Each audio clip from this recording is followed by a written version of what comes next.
seat. I've only been president about a year and a half, but every time I walk in the room, everybody stands up. I think there may be a fire or something. Press, that was a joke. That was a joke. Well, it's wonderful to be with you this morning. I really mean it. I want to thank the Chamber of Congress for bringing together this group of business leaders from all across the region. And all of us here in Los Angeles for a simple reason, because we believe in the incredible economic potential of the Americas. I know I do. We all do. I mean, I just think the potential is unlimited. The region is filled with dynamic energy, entrepreneurs who are ready to break out, innovators who will change the way we think and the way we do things, young people poised to seize the future. Everybody, the press always asks me, why am I so optimistic with the way things are? Take a look at all these young folks. They're the best educated. They're the most generous. They're the people who have done the most. They're ready to volunteer, and they're the least prejudiced folks in the world. It's a new generation, and it's an underpinning. It gives me an enormous sense of, and I mean this sincerely, an enormous sense of optimism. We have everything we need right here in the Western Hemisphere, not only to point ourselves toward a future that is more prosperous, secure, and democratic, but the ability to achieve it as well. And for all of you, are essential to making sure we get to this place we have to get to. You know, the private sector is able to move quickly, to mobilize vast amounts of investment capital, as are going to be needed to unlock the enormous potential for growth in this hemisphere, in the region. And when we combine the ability of government to direct economic activity towards specific challenges, to help mitigate risk, guard against unfair practices, and create predictable demand, with the agility of the private sector, I believe we can deliver real improvement for people's lives. I really believe it. You know, just my wife often reminds me that I had a doctor who a long time ago who was saying when I had an aneurysm, he kept saying, is it congenital or is it environmental? And I said, I don't care. You just get it done. He said, you know what your problem is, Senator? I said, no. He said, you're a congenital optimist. But I am. I'm an American. That's why I'm a congenital optimist. So look, I really mean it. We can do anything. Jobs that pay good wages and respect workers' rights. Communities that come to life around investments. Families that can envision a future with an opportunity, just as my dad would say, just give them a little bit of breathing room. A little bit of breathing room. When that happens, everyone prospers, including all of you. All of you. But to achieve this, we've got to update our recipe, in my view, for economic growth. It's time to put a nail in the coffin, in my view, of trickle-down economics. It doesn't work. It keeps in an increasingly smaller and smaller world. It doesn't work. It keeps yielding the same results: greater inequity, slower growth, less competition, and less innovation. In the past few years, we've exposed the weakness of prioritizing short-term profits and working exclusively to maximize efficiency. We learned firsthand the pain that happens when just-in-time supply chains break down or hit a bottleneck. It's a fundamental difference. And you all felt it as well. The COVID-19 pandemic triggered a global economic crisis that we're still digging out of. And now Putin's brutal, unprovoked war in Ukraine has created economic disruptions that are affecting the entire globe. And that's not hyperbole.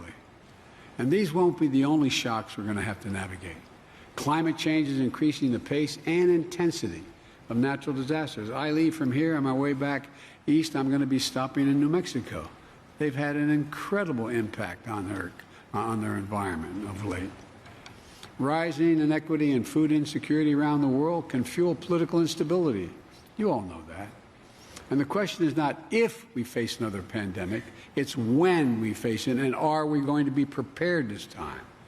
So the economy of the future will increasingly belong to those who place a premium on resilience and reliability, who invest in innovation over the long term and strengthen systems and supply chains now and mitigate the impact of future shocks before they hit.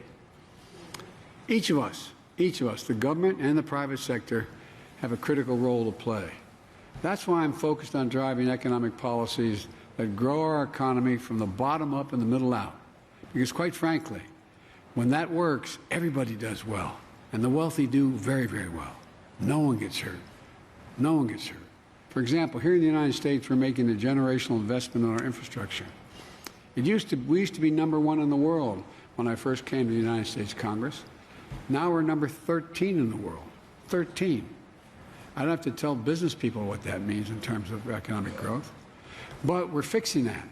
That's going to be the benefit to the entire region. We're investing $1.2 trillion bipartisanly to upgrade our infrastructure, to fix crumbling roads and bridges and ports, airports all across the country. And that's going to help you get goods to market faster while creating good-paying union jobs. And I know a lot of you don't like my saying union, but union jobs to support working families, because that's what's happening.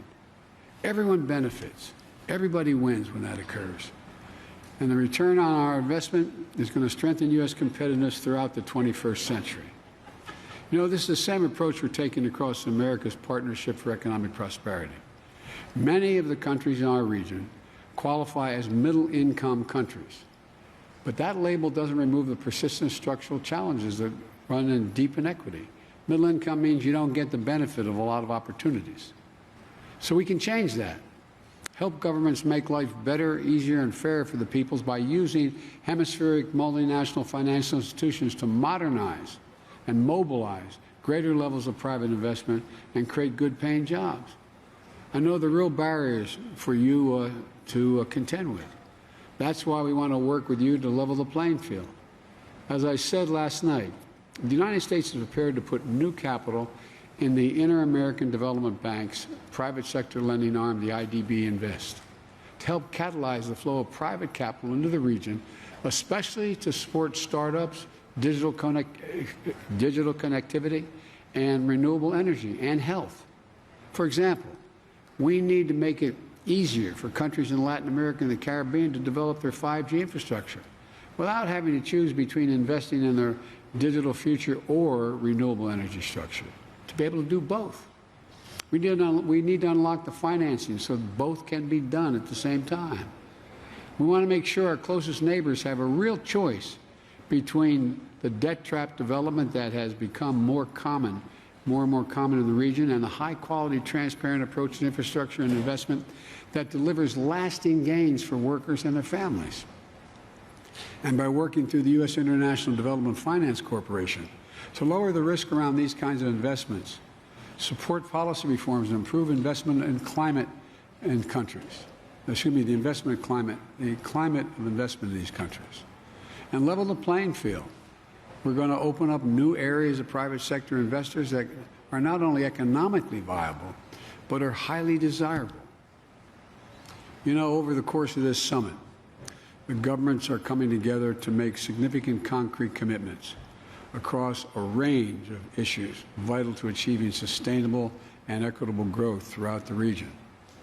On bringing supply chains closer to home, on fostering innovation and developing a shared framework for our digital future, on kicking our action on climate change into high gear and speeding our clean energy transition, on bolstering health systems and food security in the Western Hemisphere, on managing safe and orderly migration as a shared responsibility through innovative and coordinated action to enforce our borders and stabilize migrant populations while seizing a shared opportunity for economic growth.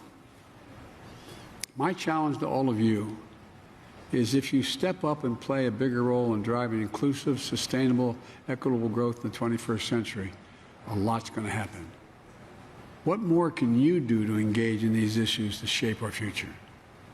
Not as a favor to me or to any government leader, but because it's your own overwhelming economic self-interest. If you make the investments necessary to build more secure and resilient supply chains, that's ultimately going to bring down your costs and make you more competitive and boost your bottom line. You're going to hear from John Kerry about the opportunities for private sector innovation and new markets that will be critical to reach our climate goals.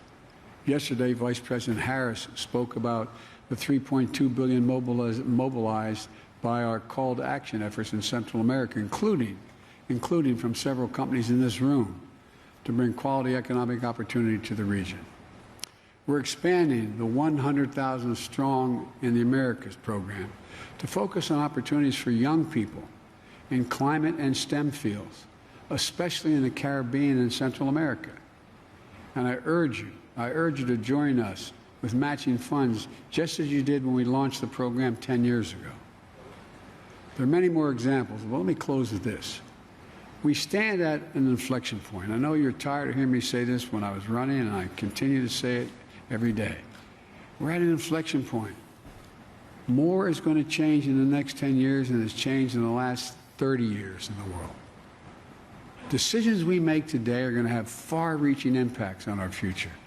They're going to last well into the middle of the century.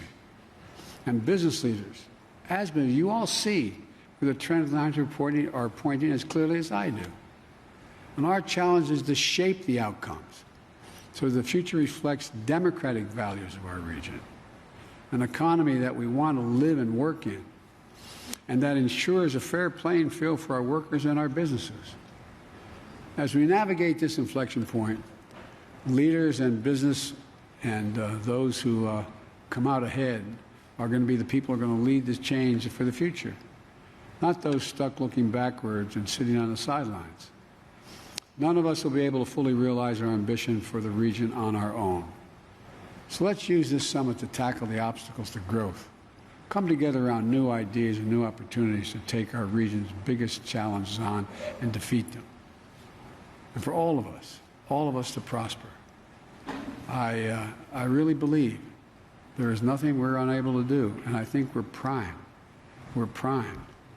And I'll close with this, what I'm going to say a little later at the general session. I find no reason why the Western Hemisphere, over the next 10 years, does not develop into the most democratic hemisphere in the world, most democratic region in the entire world. We have everything. We have the people, we have the resources, and we have more democracies in this hemisphere than any other hemisphere. So there's a lot we can do, but a lot of it matters in the private enterprise side of the equation. You all are the font of enormous ideas and opportunities. So I want to thank you all, and I look forward to working with you. And every time I walk out of my grandpa Finnegan's house, he said, "Joey, keep the faith." And my grandmother, "No, Joey, spread it. Spread the faith." Thank you. Appreciate it.